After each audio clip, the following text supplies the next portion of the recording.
Welcome to the Cleaning Up Business Podcast. My name's Chris Guilfoyle and I'm going to be your host. In every episode, we're hoping to bring you industry leaders from a wide variety of service sectors, disruptors within their industry, and day-to-day entrepreneurs with some business and life lessons for you guys to take away. Let's jump in to today's episode.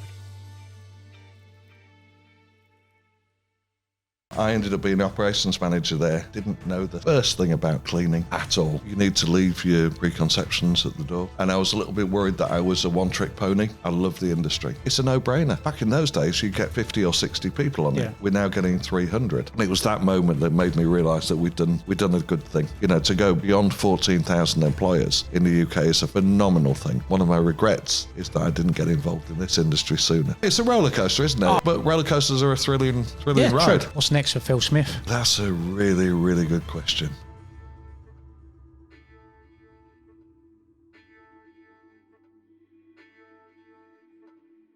Welcome back to another episode of the Cleaning Up Business Podcast. Today I have Phil Smith with me. Phil, thank you for coming down to see us. Phil is a managing director at Indigo Integrated FM, chair and founder at the Hill Club, co-chair and at the Living Wage Foundation. Also part of the Worshipful Company of Environmental Cleaners, always a mouthful for me, that one, and brand ambassador at Nutra Carbon Zone, and has an extensive career within the cleaning industry. So Phil, thank you for making the journey coming down to see me. As always, we go back to early days with our guests. So tell us a little bit about yourself before you got into the cleaning industry and what you've done before that. Oh, wow. Right. Okay. That is going back quite some time then. Left university, didn't know what to do with my life, as many people. What did you study? I studied town and country planning. Okay. Really useful. I learned about turning old quarries into fish farms and all sorts of, pedestrianisation and tram systems and all that kind of thing. But as I say, never went into that as a career. Stumbled into the fresh produce industry. My mum was working for Manpower, temporary staffing agency in those days, and she got me a job locally to where I lived in Hull. Basically doing accounts work for a company that I had no idea what they did. Turned out they were a marketing company for tomatoes, cucumbers, peppers, that kind of thing that was locally grown in East Yorkshire. They were part of a large multinational company called Geest. And I started a career in the fresh produce industry, working for several companies, going forward from there through until about the year 2000. Started my own business in 96. Importing, exporting fruit and veg from all around the world, bringing it back into the supermarkets in the UK, processing sector, that kind of stuff. I loved it, Chris. It was a brilliant industry. I always imagine that import-export to be quite a difficult and technical industry to be in.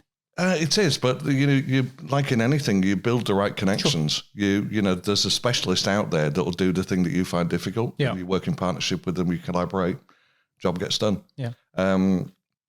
Importing is a lot easier than exporting. Mm-hmm. Even in those days, it was a lot easier. I understand it's even harder to export nowadays. So I was involved in that industry, I'd say right through until 2000, sold my business in year 2000, purely and simply because I felt I was getting a little bit stale. Okay. And I was a little bit worried that I was a one-trick pony. Yeah. That I could sell fruit and vegetables, could do it in my sleep. Mm. And also the market had changed considerably, so it wasn't so much the cut and thrust of the daily trade anymore. It was very programmed, it was very seasonally scheduled. The cut and thrust, if you like, of the industry had gone. So I felt maybe now was time for a change. What was the process like of selling a business? It was relatively easy, actually, because one of our major suppliers stepped in and said, look, we'd love to take this over now. Yeah. And they had some other ideas, they had some other directions that they wanted to go in. So it was a perfect scenario. It worked well for me to get out at that point. It worked well for them to get in. Yeah. So it went very well indeed. And then again, I kind of took a bit of time out. I did some consultancy work, freelance work in the fresh produce industry with some connections that I'd built up over the years. And then decided that I needed to go out and earn a crust again. Yeah. And again, in Hull, I saw an advert for an operations manager working for a contract cleaning company. A company called Lightowler, long-established Hull company. And they'd been painting and decorating for 150 plus years. Wow. This is back in the year 2000. and had a contract cleaning business for about 40 years, which I believe had kind of evolved from the painting and decorating. Right. You know, you paint and you decorate somewhere, and that client says, you couldn't clean up afterwards, could you? And it kind of evolved from there for them. So I ended up being the operations manager there. I didn't know the first thing about cleaning at all. What was when you come from a fresh produce background and you were looking to move into the cleaning industry, what was your initial thought and preconceptions of the industry? I didn't really have a great deal of time to think about anything, Chris, because somebody literally said to me, there's your desk, there's your computer, this is Julie who does the your paperwork and everything, and there's the key to your car that's parked out there, get on with it. See you later. And it was a case of I had to just jump in and find out what was going on. Yeah. I had to go and see clients, I had to go and see local supervisors, meet with cleaners, look at contractual situations, look at operational specs, and learn all the way. So I literally just got immersed right from, right at the bottom, right from day one. Yeah. And from that point until now, and I'm sure it will continue forever and ever and ever, I love the industry. Brilliant, brilliant industry, full of brilliant people, hardworking, grafters, just a great industry. I'm so glad that I ended up in it. Yeah. Did you find it useful being chucked in at the deep end? So you literally, you haven't come in at a certain level. You come, fresh-eyed, got to learn it from the bottom up. Was that a useful process to take it in from that level and just learn on the job, basically? Yeah, I think so. But it's a brutal way of doing it. Yeah, of course. But you are learning by actually, learning by mistake, if you like, because I made a lot of mistakes in those days. I had the assumption that I knew what I was doing, and I was very quickly put in my place by some people that I'm still friends with, who explained very delicately that I didn't know what I was doing, but they would help me to learn what I should be doing. Yeah. Do you think that falls back into the preconception of, it's only cleaning? People, it must be easy. It must be easy. Yeah, I think so, because I guess I came from outside of the sector in those days. So the perception that it's just cleaning was probably one that I held. Yeah. I think that went pretty quickly. Yeah. Because I could see that it wasn't just cleaning. Sure. It's actually a very skilled profession. Yeah. It's something that the people that go out there and do it quite often in really, really difficult and not particularly comfortable circumstances. That might be uncomfortable because it's 3:00 in the morning. It might be uncomfortable because they've got to travel a distance to get to it. It might not be a pleasant place that they work at. It might be difficult, cold, wet conditions, whatever.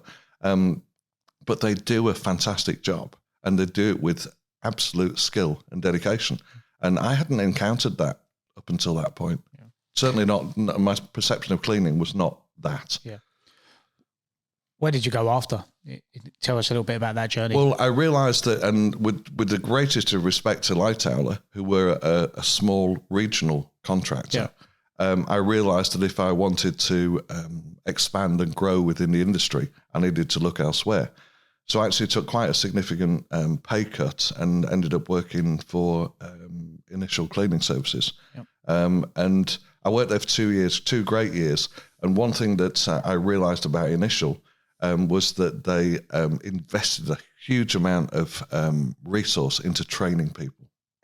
And this, I realised that I needed that because I was learning everything that I needed to know about operating a small local contractor, but I didn't really understand about the industry. Yeah, I didn't understand about how the professionalism and the proper mechanics of how to do things. And Initial did that, and they put an awful lot of training into me and into other people as well. And then I moved on from there, working for all sorts of different companies, but naturally kind of levitated into a sales role because that's my forte. Yeah, I was fortunate enough to work, and I'm glad I've done it that way around in hindsight, because obviously I'm working for ourselves now.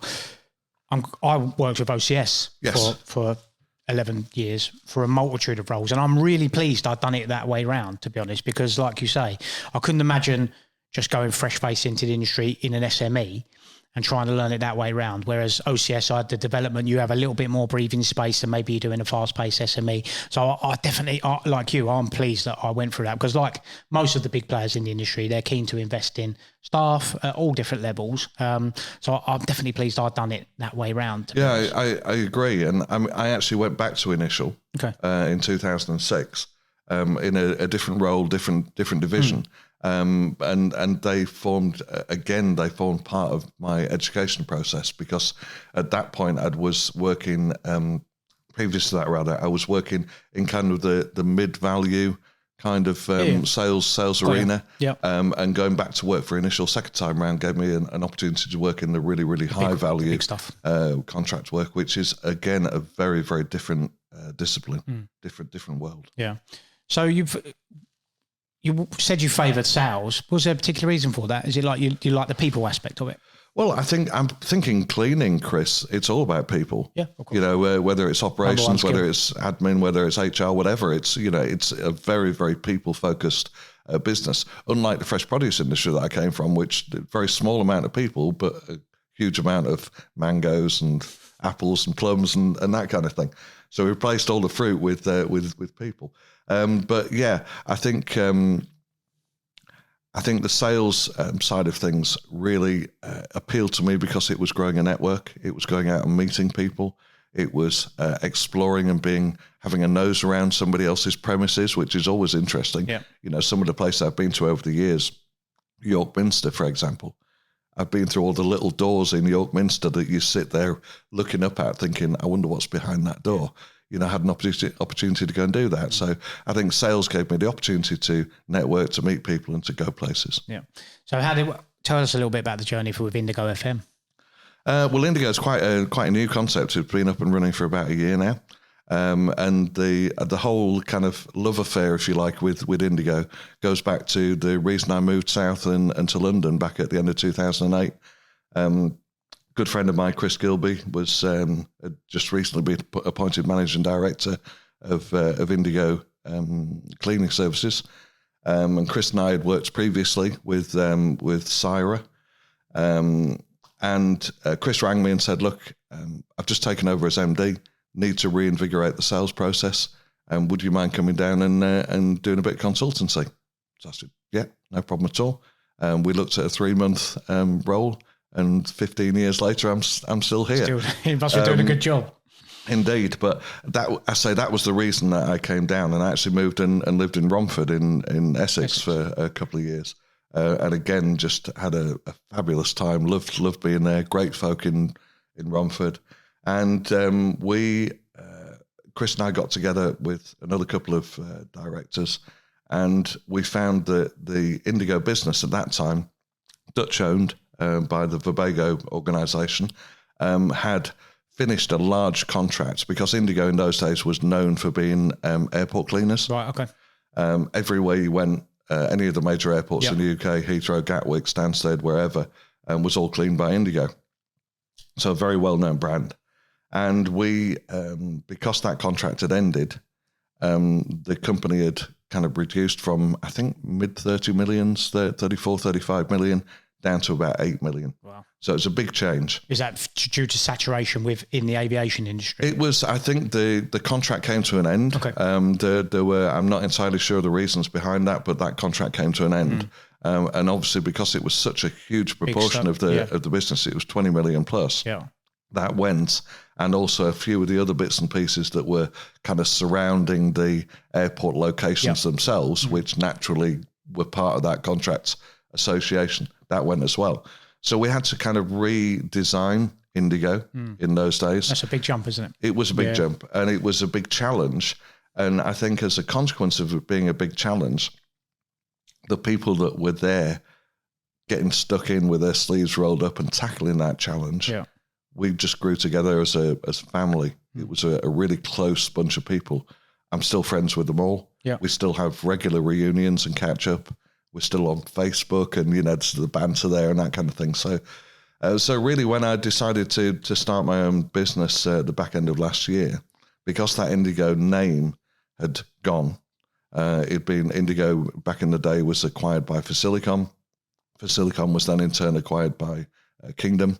So the Indigo name was banished to history, if you like, but it meant something to me. It was in my heart, if you like. So when I started my own business, it just seemed natural that it was going to be Indigo. Did you always have aspirations to start your own business eventually, Phil? Well, yeah, I'd done that in the Fresh Bodies before. So whilst, I'm not one of these people that can't work for somebody else. Yeah. I think I've proved that over decades that I'm more than happy to, to be led. I think the best people that I've worked with as leaders have been ones that have recognised that I have leadership qualities of my own, and that they allow that voice and that opinion and that drive to come to the fore. Certainly a couple of instances in my career, particularly with LCC, Bob Vincent, was a fantastic boss to work for. I thoroughly enjoyed that, but there was still a burning desire for me to go out and do my own thing again. Yeah. How's that journey been so far? Yeah. You've got extensive contacts within the industry, haven't you? So it's been entertaining. Yeah. I'm going to choose my words carefully here. No, not at all. No, it's as I say, it's a journey, isn't it, Chris? I mean, you've done this yourself. It's something that that every day is going to be different. You're going to get extreme highs. You're going to be full of jubilation and thinking, yes, absolutely made the right choice. Yeah. And then the following day you'll be back on the floor again and thinking, oh my God, what have I done this for? But it's going well, and we're growing. It began as a consultancy. Yeah. It's evolved into a self-delivery model. But I think we've got a strong USP that we're connecting people again. And this goes back to my passion for networking. We're connecting people, connecting organizations, and delivering a good service. Yeah. So you segue nicely into networking then, obviously. The Hill Club. I was trying to do that, Chris. Well done. He's trying to take my job. He's trying to take me out of his seat. The Hill Club. I've been to a couple of the events now. Yeah. Fantastic. You enjoyed it? I did. Good. Really did, to be honest. I'm self-declared not generally a networking fan, to be honest. The reason for there is, I'm not quite sure the reasons around it. I don't know if it's the events I've been to, which I suspect it is after being in the Hill Club a couple of times. So how did you get involved with the club? Right. Okay. Well, not wishing to go over old ground that you covered with my friend Gary Fades the other week, but he and I and a few others were involved in the BICS London and Home Counties Committee. Yes. And I think Gary covered the fact that, BICS decided to move in a different direction, and the local regional groups was about to come to an end. We had a couple of events that we'd run through that organisation, one of which was our annual boat trip, which was... Great boat trip. It was a great boat trip. Back in those days, you get maybe 50 or 60 people on it. We're now getting 300. Yep. So it has grown a little bit. But... we didn't want to see the end of that. So that was one part of it. Yeah. The other part of it was with the Worshipful Company of Environmental Cleaners, that one of the things that the Worshipful Company is not and will not ever be is a network. It's an organisation with some very clear values and some very clear objectives, very charitable organisation, but it does not portray itself as a network. So we thought, well, of course, there's still a need for individuals to network. People want to get together. So we were out having a drink one night after a Worshipful Company function, and we got chatting and said, we ought to just try and get a group of people together, see whether we can share some ideas and collaborate and help each other out. What do you think? And we all kind of said, yeah, okay, let's give it a go. So we thought we'd try and do one event. Gary had a family friend who owned a restaurant in King's Cross. So he very kindly said, look, you can hold it at our premises. Come along and see how you get on. So we thought we might get 20 to 25 people there. And we got, I think it was 87, turned up for the first one. And it's just never stopped since then. Yeah. When was it founded? When did it start? April, we're in our 9th year now. So 2014. Yeah. And it's growing steam. Yeah. Yeah, it really is. We have obviously the boat trip that you've been to, which is tremendously well attended. We have our Cleaning Industry Awards that we do on there, which we focused on really congratulating and recognising people at the sharp end of the cleaning service. So the cleaners, the supervisors, the people that are actually doing the work. And some of the recipients, some of the winners that we've had there was one lady about 2 or 3 years ago, just before COVID, and she, the big award of the day is the Cleaning Operative of the Year award. And she walked around the boat with that award in her hand, being photographed with everybody on the boat as the star of the award. It was just brilliant to see. And it was that moment that made me realise that we'd done a good thing. Yeah.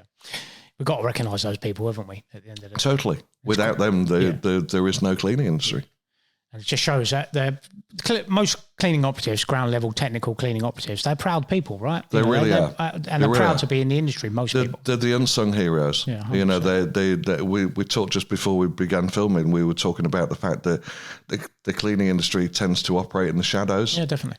And I think those days need to be, banished to history. Yeah. We need to be shining a light on our cleaning operatives. We need to be shining a light on just how technically competent and skilled they are, and what a great job they do. And more importantly, we need to be paying them the right amount of money. Yes, we'll come on to that later on. You are definitely after my job. I've got my own list, It's awesome. The Worshipful Company, how did you get involved with that? Because that's an interesting one. I keep my eye on that all the time. I'm always seeing the posts. And it seems to be the company is promoting itself a lot more via social. Definitely, I've seen more stories coming out of that, of some of the charitable work that the company does. So tell us a little bit about how you got involved in that. And tell us what it is. I know it's been covered on others, but firstly, I should say that I'm the chairman of the communications committee, so I'm really pleased that you're seeing more about what we do on the social media. We've put an awful lot of work in doing that to kind of raise the profile and let people know what we do. That's good to know. I got involved again through Gary Fage. And we joke that we met online, but we did. Yeah. Back in the day, it's quite common these days, isn't it? It really is. Back in the days when LinkedIn had kind of only just started, Gary actually, I think his business had gone through a real dip. Yeah. And he'd put an awful lot of effort. I mean, Gary's a very capable individual. He'd put an awful lot of focus and effort into turning his business around. And he actually went somewhere on the continent to receive an award for the best business turnaround of that particular year. So I dropped him a note of congratulations on LinkedIn, and he wrote back, and we kind of connected and became friends from there. He then invited me along to the Worshipful Company to come as his guest one day, and I found that I knew quite a few people that were there. Really enjoyed meeting them. Enjoyed chatting and learning about them and their businesses, and then started to understand just what the Worshipful Company represented and what its position was within the cleaning industry. What does it represent, Phil? Well, it represents the charity heart, if you like, of the industry.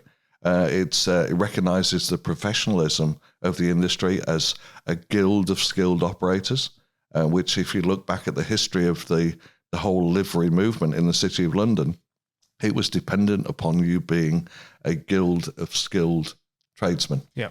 So this is really recognising that. But as I say, charitable side, it looks after the charity fund of the cleaning industry. Yeah. What are some of the charitables and endeavours that it's going through at the moment? Is there any particular stories you can tell us about? Well, we focus an awful lot of attention on supporting youth and education. Our education extends into supporting schools within the City of London. It also extends into supporting cadets in our armed forces. And we have a spectacular event every year, the Military Awards, where we're recognising and supporting, again, those people that have done remarkable work for our armed forces. Yeah. I see some fantastic stories coming out of that now, I say, and definitely the social, as I mentioned earlier, the social presence has definitely picked up. And it's definitely going, I was seeing more of it on my screen, which is what you want, right? Well, it is, because, we're a membership organisation, and without membership, you're not an organisation anymore. So we need new members to come in. We're always, our doors are always open to talking to people like you, Chris. I'll make sure there's an application form emailed as soon as we finish. I've signed up to the Living Wage Foundation, and I'm also going to the Worshipful Company. Good. I'm glad I came. So, there's, we're always looking for new members. We're always looking to attract people in. Yep. And I think also one of the things that we do with the membership and comms team is that we're continually looking at what is attractive to a new member. Yeah. You know, what, for example, would Chris Guilfoyle want out of his membership? Sure. And making sure that we grow and we adapt. Yeah. Obviously, I've been looking at it from the outside in. You know, it's quite formal. You know, it's steeped in tradition as well. Do you think that can be a bit of a barrier to people when they look at it, Phil? If it was only formal and only steeped in tradition, then yes. Okay. But I don't think it is. As I say, on the surface, you've got, of course, this huge amount of history, this huge amount of pomp and grandeur. And you look at some of the halls that we meet at, beautiful, and they really are. And I say the history goes back over 1,000 years. I remember seeing It's absolutely incredible, and it's a privilege really to be involved in that. But at the heart of what the Worshipful Company is, are, again, going back to what we discussed earlier on in our conversation, people. Yeah. The people like you and me. The people like Gary, people like all the other, people that you've had on your programs. Yeah. We're sitting there, we're enjoying a lovely meal in some fantastic surroundings, but we're talking about ourselves, we're talking about others, we're talking about business, we're collaborating, we're helping, we're supporting. And trying to drive the industry forward is the main thing. Totally. Right? Yeah. And uphold standards. I think it's not just operational standards, but professional standards, etiquette, manners, all of those great principles. And I applaud anyone that does that, especially in our industry. I say, I have this dichotomy with the industry because you want people to come in, but I think the barrier to entry is so low that you can get people that come in and maybe don't, represent what the cleaning industry is about and just looking to get, revenue through the door and do it as cheaply as possible. And that doesn't necessarily benefit the industry doing it as cheap as possible. So to have an organisation that's sort of trying to say, actually, this is what we need to be doing, these are the standards we need to adhere to, that can only be applauded in the industry. Absolutely. And we definitely need more of it, don't we? And there are, I've seen a kind of a aligning of the planets in the last 12 months or so, because there are some significant organisations within the industry, Worshipful Company being one, BICS being another, Cleaning and Support Services Association, British Cleaning Council. Yep. And I just feel there is a movement now towards, again, going back to that collaborative partnership approach of all helping each other. Okay. Because we realise, I think, that the plight of the cleaner in not being recognised as a skilled technician, of us struggling like hell to get that apprenticeship in place for cleaning, paying our cleaning operatives the correct amount of wage, giving skills and training to help them improve and personally develop. Yep. I think we realise that we can only succeed in that endeavour by all pooling our resources together. That's interesting. I'm going to put you on the spot a little bit now. Oh dear. Payback. What have I done? Trying to take my job. So my view of the various organisations that you mentioned in my career, watching them, and I agree with you in a sense up till now, they've been quite disjointed. And I felt that they haven't worked in a collaborative manner to try and, push the industry forward. And you've alluded to, you think that's changing. Do you think they've been guilty of being quite secular and on their own in the past? BICS, BCC, etc. I don't think it would have. I think to say that it was kind of secular and separate would indicate some kind of Machiavellian strategy behind it. I think it's just purely by accident that there hasn't been that alignment. Okay. And I think it's a really determined effort now by all parties to have a much closer working relationship. Yeah. And we have people that are members of the Worshipful Company that are also members of BICS, and the current chair is a long-standing member of the Worshipful Company. We have similar scenarios within the Cleaning and Support Services Association. So I think naturally you've got a network of people that were already connected that are now in senior roles within those organisations that, because of that existing connection, are already starting to. Do you think COVID was the final pushing point to get everyone to start to pull together? Without a doubt. Yeah. I think that I think everybody across the country is aware of what a fantastic job the NHS did, and we're quite rightly all at the end of our streets applauding and banging pots and pans and whatever else it was that we did to raise awareness. But I think in our industry, we realised that if it wasn't for our cleaners going and cleaning hospitals beforehand, those doctors and nurses wouldn't have been able to go out there and do their great job. No, definitely. So I think that was a moment in time that really positioned the cleaning industry right at the top of the tree. Yeah. You think about how much touchpoint cleaning the industry did across every single building that you can think of. Yeah. You know, we were right at the forefront, right at the heart of commerce and everything, really. The heart of the country. Do you think the government forgot about us after? I think they're forgetting. Yeah. I really do. I sense that there is, I don't think that they've maintained the focus. And I think that this is where those bodies that I was talking about before are really in harmony. We understand that, you know, it's critical that we maintain that focus on just how important the cleaning industry is to the country. Yeah. Part of what you mentioned there and your charitable endeavours, you mentioned about the Real Living Wage Foundation. Mm-hmm. So tell us how that come about. Tell us what it is and how it come about, Phil. Well, the Real Living Wage is a wage rate that's independently assessed and recognises exactly what a working family would need to be able to live a sustainable life. And that sustainability includes food, your energy bills, going on holiday, running a car, paying for public transport, buying school uniforms, the things that are just the general kind of given basics of leading a normal, healthy and happy life. Yeah. Anything less than the rates that are independently advised is actually pushing somebody who's working hard, pushing somebody into what's called in-work poverty. Yeah. So every hour that they're working for less than those real living wage rates, they're finding it harder and harder and harder to make ends meet. Yeah. How did you get involved in that? I got involved, a friend called Guy Stallard, who was the head of FM for KPMG. I'd gone, again, back in the Indigo days, I'd gone to see Guy to talk about his cleaning contracts, Canary Wharf and other buildings around the UK. And Guy very kindly said, look, I've really enjoyed our conversation, Phil. Could I put you in touch with this chap called Rhys Moore, who works for an organisation called Citizens UK? They're looking at doing something called the Living Wage. So I said, yeah, love to. So I met up with Rhys, who in those days was director of the Living Wage Foundation.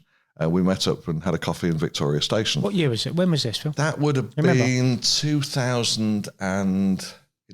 Okay. So I've been involved with it 13 years, nearly 13 years. And we sat down and we had a chat, and Rhys was telling me all about, you know, what it was all about, and the fact that companies that signed up to it would need to pay everybody who worked in their company the real living wage. And I said, well, that's great, Rhys, but I'm afraid in the cleaning industry or in the support services industry as a whole, that's not going to be possible. So he said, you know, why not? Why? So I explained to him the fact that kind of 95% of our workforce are paid a wage rate that is dependent upon what our client is prepared to pay for the cleaning service. We mentioned this before, didn't we? Sorry to jump in there. We mentioned this before. It's crazy and unfathomable how clients dictate to the industry about pay rates, specs and things like that. You're asking an expert, and it just shows that most companies back then, or, you know, only see it as a cost exercise. Well, I think it was very much in its formative stages in those days, and bearing in mind, obviously, with the 2P regulations, the wage rates that we have in the cleaning sector, the outsourced cleaning sector, have been first established by the in-house operation that was operated by that company. And I think in those days there were only, I think, about 200 or so companies across the UK that were paying the real living wage, and they were companies like Barclays Bank, KPMG, you know, big organisations that could afford to do so. So I said to Rhys, what we ought to do is to try to find some kind of mechanism whereby we'll focus again on the cleaning industry, whereby a cleaning company can sign up to the Living Wage Foundation by declaring that all of its directly employed workforce will be paid at or above the real living wage, but that we will try, wherever possible, to persuade our clients that paying the real living wage is the right thing to do. Yep. But we can't be penalised if that client says, no, we still want to do it, you know, at the minimum wage levels as was in those days. So that's where the birth of the accredited service provider, as it was called in those days. That's where it came from. Myself and Reese actually sat down there and wrote the document that is still used today for people to go out and sign up to be a recognised service provider. Did you get much buy-in early days from service providers? It took us 2 years to get the first 5 companies. Really? And for Silicon, that's interesting. For Silicon, who I was working for as commercial director then, they'd bought Indigo, as I mentioned before. So for Silicon were one, not just cleaning, enhanced cleaning, and one other who I really can't remember, and I'm very disappointed. And then we waited because we were waiting for ISS to join us. Okay. And ISS were by far and away the largest organisation of those 5, and we needed the ISS on board for it to really carry that credibility and that media impact. Yeah. And it really, really did. And it started to take off from there. Okay. And we formed the Recognised Service Provider Leadership Team, which I'm proud to say I'm the only remaining original member of that team now. Certainly at the point of filming, I'm still involved in that. Maybe afterwards I might not be, I don't know. We'll see how it goes. But and it kind of started from there. But we've one of the challenges that I have, and my colleagues in the leadership team will know that I'm quite vocal about this, is that whilst the living wage employers has grown from that very small couple of hundred start up to in excess of 14,000 now, which is great news in itself, the recognised service provider number has grown from 5 to latest figure is about 193.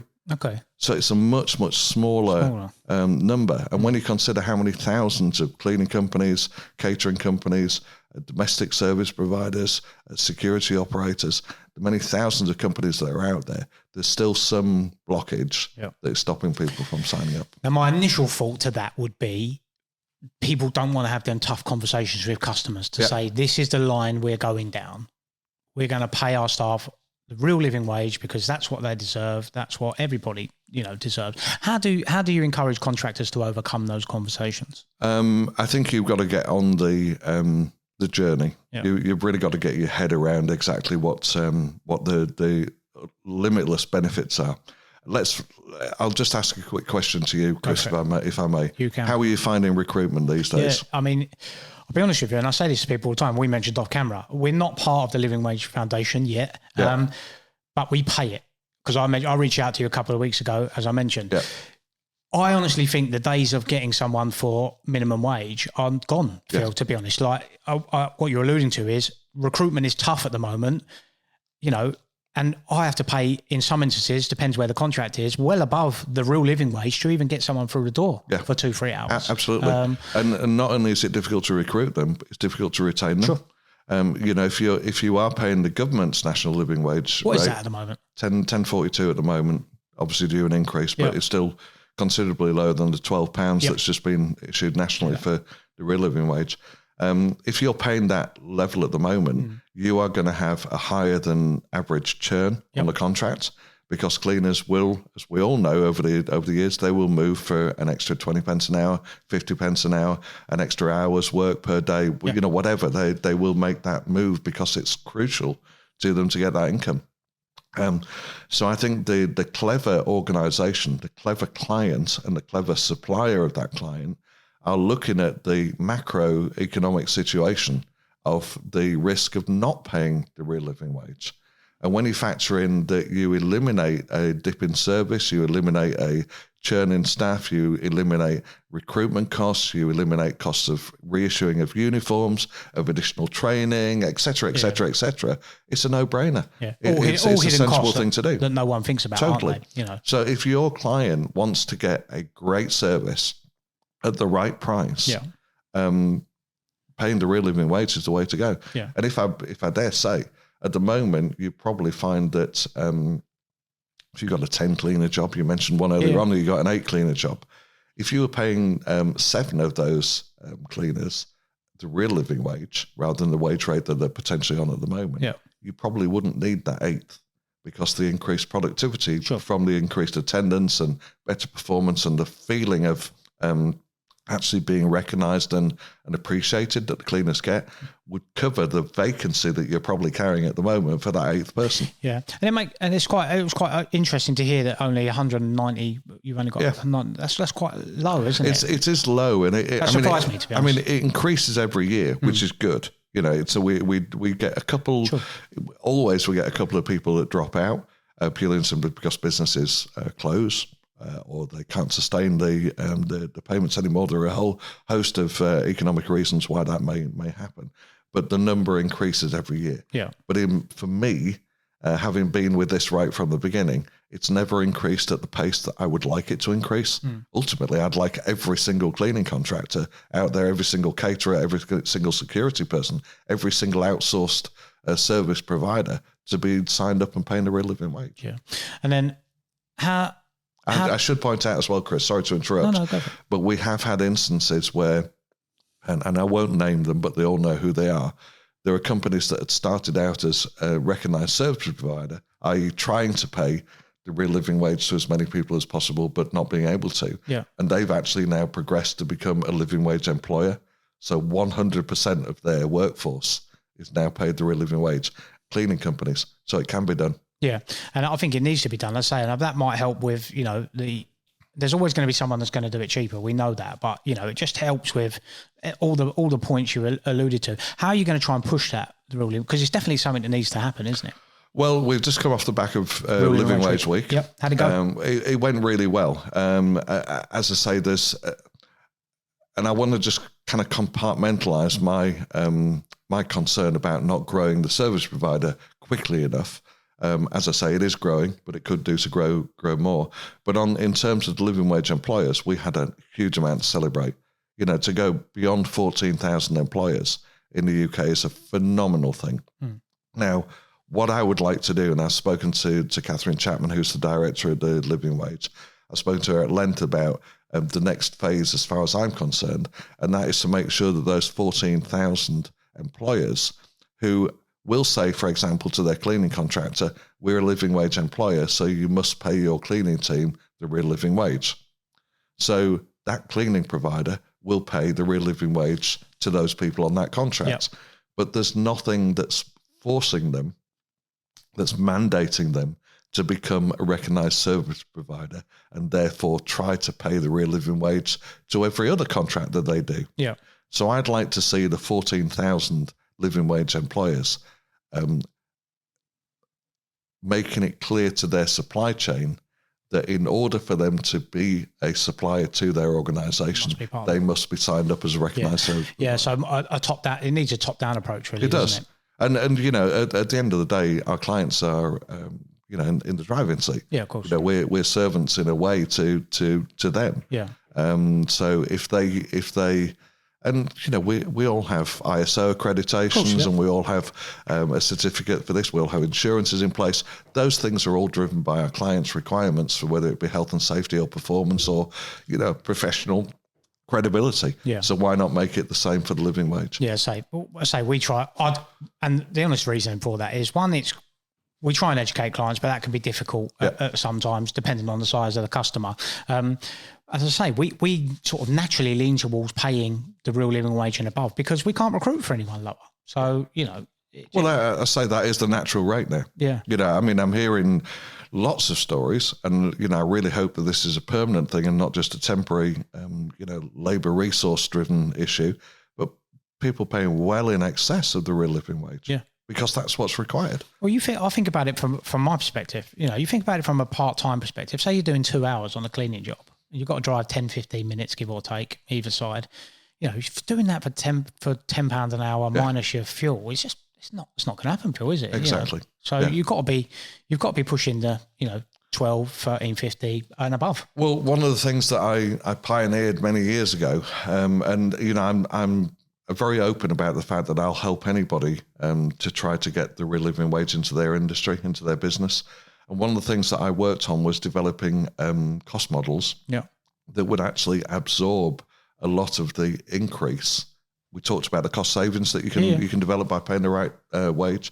But if you put in the real living wage and also look at your shift patterns at the same time, there's a productivity improvement that you can get from, for example, extending a shift from 2 hours a day to 3 hours a day, that will cover a huge percentage of the corresponding increase. Yeah. Because of course, you know from your own experience, you get at the beginning of the shift, somebody's getting their stuff out of the cupboard. Course, and at the end of the shift, they're putting their stuff away in the cupboard. So that startup and set down period is the same whether you're working 2 hours or whether you're working 3 hours. But the percentage of downtime that is of the overall shift is considerably less when you're on a 3-hour shift than on a 2-hour shift. So you're getting more productivity out of that person working a longer shift. Paid them the real living wage as well. That productivity improvement is going to offset probably in the region of 8 to 10% of your cost increase. Yeah, no, it's definitely something, you know, we do naturally, and it's definitely a benefit. And I see it, you know, sort of being a benchmark now. Yeah. We just need more people to sign up. Well, when it started out, you know, people were standing out because they were unusual for having signed up to it. Now people stand out because they're unusual for not having signed up to it. Again, no pressure. No pressure. Put it on camera. So obviously you've had an extensive career throughout the cleaning industry in many different facets. What's the number one skill you think that someone coming into the industry should have, or you would advise them to have? Listening. Okay. It's something I think I've realized a long time ago. I read a book and I can't remember who it was by. It might have been a Zig Ziglar book, but you got 2 eyes, you got 2 ears and 1 mouth. Yeah. That should indicate that you watch twice as much and listen to twice as much as you speak about, you know, to open your mouth about. So I've always made a point of watching and listening, particularly to people that I admire, people that have already walked the walk and, you know, gone places that I want to go. I'm continually inspired by new people, you know, that come into our industry with different ideas.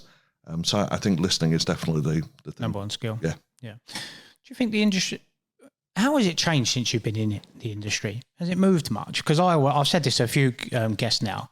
I think it's getting better, and with the introduction of technology, but I just don't feel like the industry has been revolutionized since I've been in it. I think yes.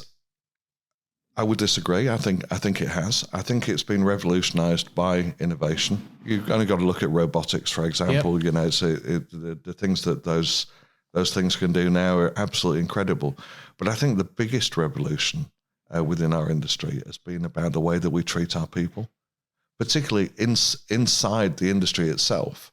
You look at the diversity, equality, inclusivity. You know, all of those things that are absolutely essential parts of an integrated society.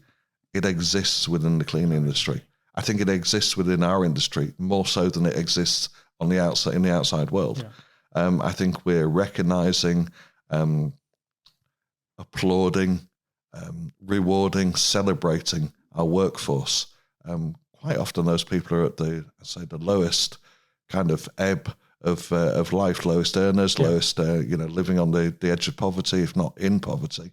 But we're putting them on a pedestal and driving them forward and elevating their profile because they deserve it. And I don't think just yet we've got that in everyday society. I think it's definitely going the right way. So through your career, I ask all guests this, you know, that business has many ups and downs, especially in the cleaning industry. It's so diverse. You could be, you know, something can go wrong.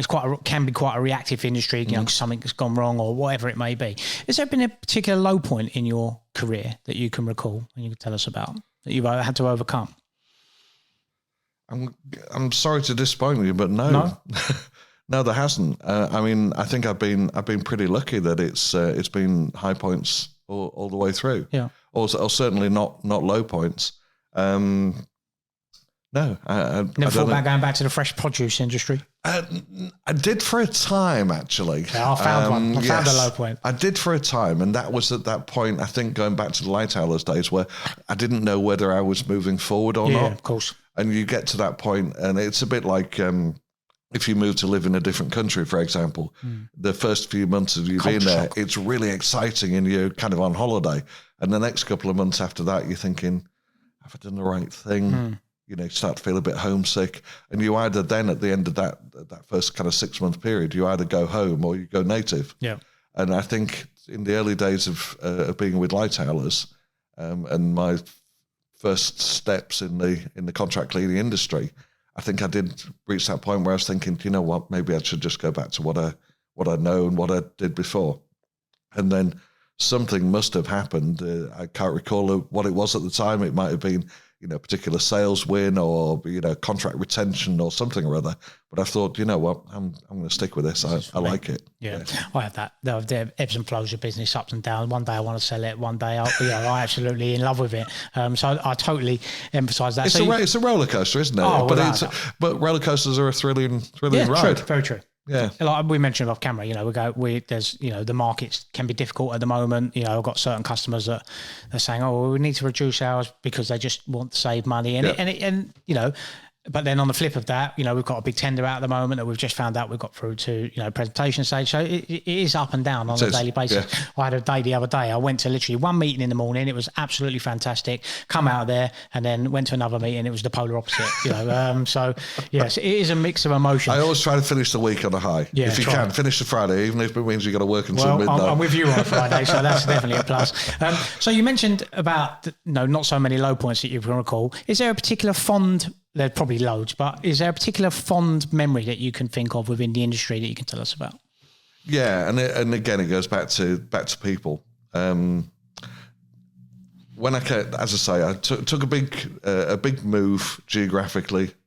Yorkshire lad moving down to the big city, and I moved down, lived in Romford, working for Indigo, and I mentioned before about it became a real kind of family. And I made friends with somebody in that family who is still one of my best buddies. Best friends. And I would have never met her had it not been for Indigo. And we went through some really tough and challenging times together as Indigo was trying to rebuild. But we've stayed really, really close as a consequence of that. I think most people say that's the number one takeaway from the industry, the people you meet within it. And that's why we're here. Absolutely. And as I say, not just that particular person, but so many other people that I've met. Again, when you make, I don't know whether you've ever done this or not, Chris, but when you relocate somewhere, you kind of, you've got your associations, you've got your friends, your family back where you left, but you kind of got to start again. Okay. You've got to start from scratch. So I think the Indigo family, the Worshipful Company family, the growing LinkedIn family back in those days, and the many other people that are connected with as a consequence of that, that's kind of grown a massive circle of friends. Yeah. Friends, that I don't just sort of mix with on a business footing, but we socialise with as well. You mentioned about social media a couple of times there, LinkedIn. We mentioned about stuff you're doing with the Worshipful Company. What's your view on social media in the cleaning industry specifically? Yeah, I think it's, we're going back to what we were talking about having to elevate the industry, having to bring the message of just how important, just how crucial cleaning is to the world. What better way to do it than through the voice of social media? You look at how young people now are just consuming every bit of information through TikTok. Spot on. I wonder when is a cleaning company going to be on TikTok? Yeah. When are we going to have that first person that breaks through and becomes a TikTok influencing sensation from a cleaning point of view? Yeah. I think back to my days with OCS, and obviously we do some content now. I could just imagine some of them big, you talk about some of the big high-end contracts that we're talking about, KPMGs and things like that. We've got 25 floors, 40, 30 cleaners cleaning that building in one go. Some of the content you could get out of that at the bigger end would be absolutely phenomenal. It really is. And also, I mentioned obviously, young people consuming TikTok. But I think that there are, you look at Instagram, look at LinkedIn during the pandemic, I think became the business place to go. And I don't think that's ever going to change. But you look at the way that people now are consuming news and information whilst they're commuting to work.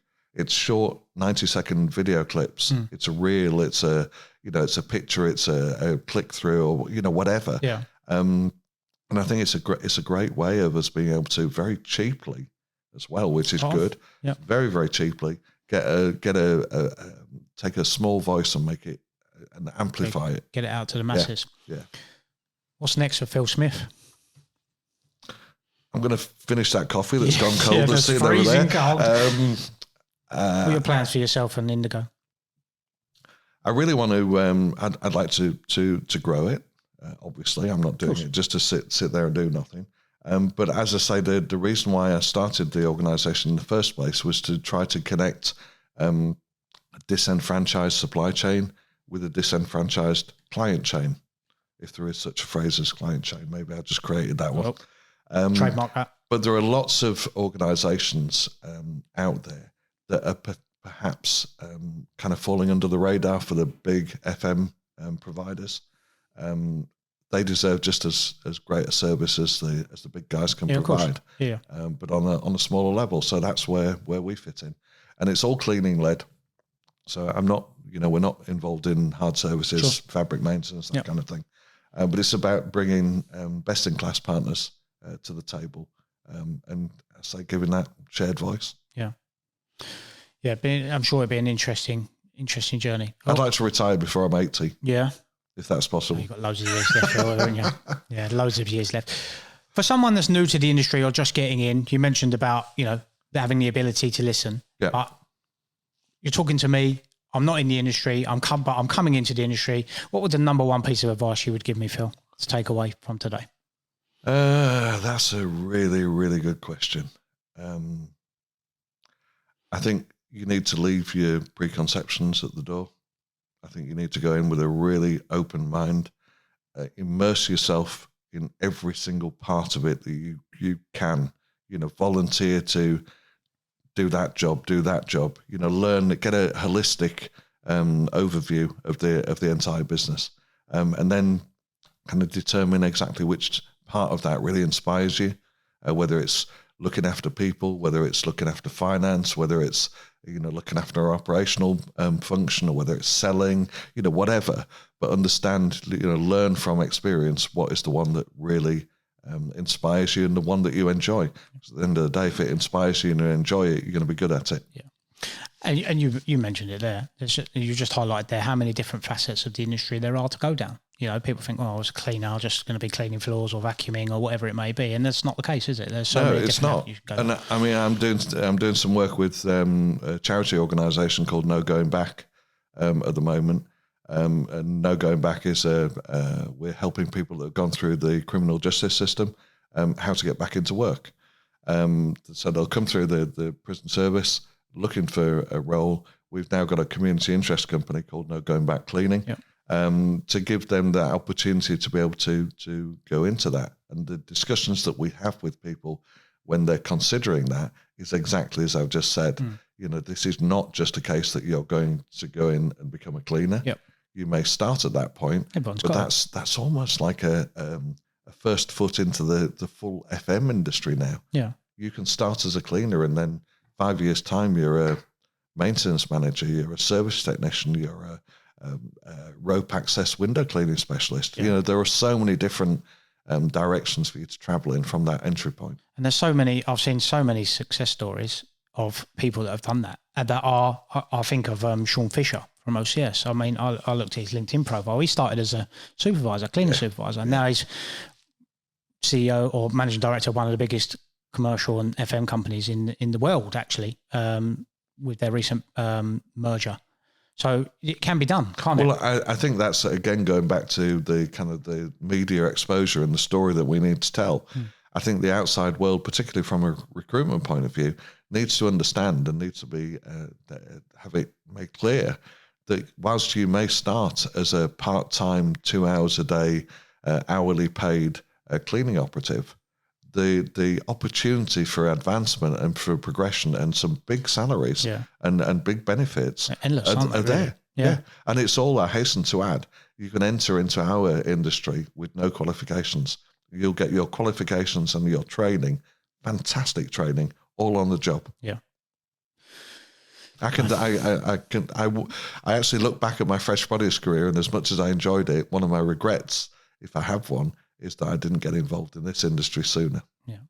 Okay. I think on that note, we'll close up.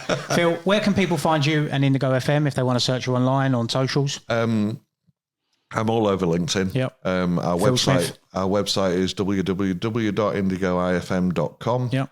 And I say, if you connect with me on LinkedIn, I'll be happy to share my... what about the Real Living Wage Foundation, where people get involved with that? That is on www.livingwage.org.uk. Yep. And there's a special section on there all about recognised service providers. You can click through that, get all the information you need, and there's a form that you can fill out if you want to inquire and become a recognised service provider. Yep. I've already put your details in there. My name's already on there. We'll put all the links down below so people could do that. I especially urge Appreciate people, that, anyone Chris. in the cleaning industry specifically, to have a look at the Real Living Wage Foundation and consider signing up for it. It just shows you value your team, your staff. That's a win for everybody. It shows, you look after your team from a client perspective. So that's only a positive, and it benefits the team on the ground at the end of the day. So I'm a big advocate of that. And I'm sure we'll get some contracts signed over coffee shortly. Phil, thank you for your time today. Time is obviously the most valuable asset that you have. So I really appreciate you taking the time to come and see me, even though you went the wrong way to Faversham and come back. I appreciate you. Faversham, very nice this time of it year. is, to be fair, and the weather's not too bad today. So, thanks, Phil. Pleasure. That wraps up another episode of the Cleaning Up Business podcast. As always, if you're watching on YouTube, make sure you like and subscribe for us. And if you're listening on your favourite podcast platform, make sure you subscribe and leave us a review. And we will see you on the next episode, as always. Thank you.